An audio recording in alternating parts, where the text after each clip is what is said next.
एक नंगा इंसान बिना कपड़ों के सड़क पे ये चिल्लाते हुए दौड़ रहा था, यूरेका यूरेका यूरेका, यानी कि मिल गया मिल गया मिल गया। सर वो ऐसा क्यों कर रहा था? समझाने के लिए लुक एट दिस सेटअप। ये आपका वो नंगा इंसान है, ये वो टैब है जिसके अंदर वो नहा रहा था, ये ग्लास है और ये आपकी हैंगिंग वेइंग मशीन। आपने फील किया होगा कि जब कोई बॉडी किसी लिक्विड में हम डालते हैं तो उसका वेट पहले से कम हो जाता है। ऐसा क्यों होता है?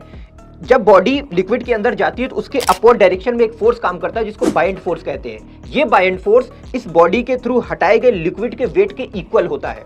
इस पूरे प्रोसेस को हम बायंसी कहते हैं और इस प्रिंसिपल को आर्किमिडीज का प्रिंसिपल कहते हैं। आओ इसको समझते हैं इस सेटअप के थ्रू।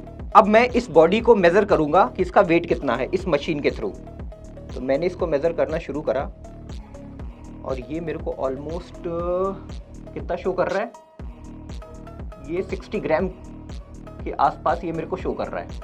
ठीक है, अब मैं इस बॉडी को इस लिक्विड के अंदर सिंक करता हूँ।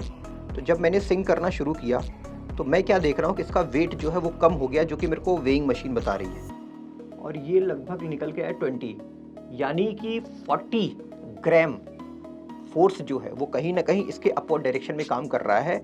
अब इसने जितना लिक्विड डिस्प्लेस किया है मैं उसका वेट मेजर करूंगा। तो आओ करते हैं। अब मैं इस डिस्प्लेस लिक्विड को बिना वेट वाले ग्लास में डालता हूं और चेक करता हूं कि इस डिस्प्लेस लिक्विड का वेट कितना निकल के आता है। ये 40 आना चाहिए। अगर ऐसा होता है तो मेरा एक्सपेरिमेंट सक्सेसफुल हो जाएगा।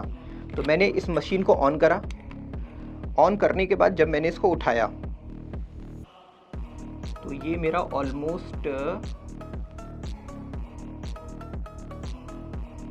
40 वेट शो कर रहा है। इसका मतलब हुआ कि आर्किमिडीज ने बहुत सही बोला था। आपके लिए वो बिना कपड़ों का इंसान कौन था? Touch to comment.